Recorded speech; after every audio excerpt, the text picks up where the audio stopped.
Hi, I'm Stephen Tallamy from EditShare. Let's look at collaboration using the Flow integration for Davinci Resolve.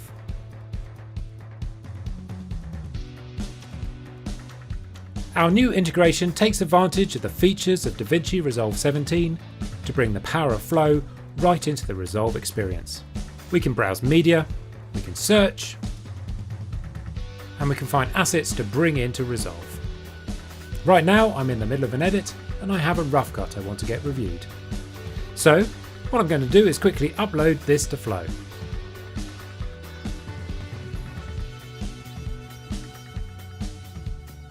The media is locally rendered and uploaded to the Flow system.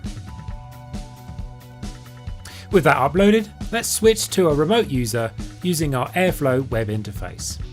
Here we can see the sequence I just created, and I can add some markers for review comments. With that done, let's switch back to the editor in Resolve. We can go to the Review tab, look at my previous cut, and I can see the same markers below. I can see I have a comment to start later and add content to represent the mother. Let's go and find that clip now. Here's a suitable clip. I can preview it, see there are some markers, and import it into Resolve. I can now choose how I want to access this content. As I have the storage mounted, I'm going to bring in both the high resolution material and the proxy versions.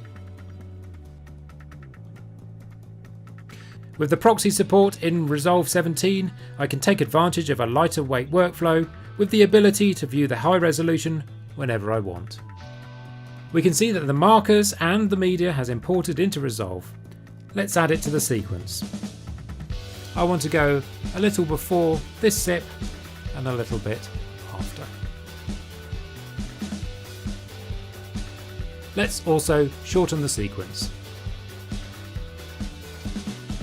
And now I'm ready to upload my second version.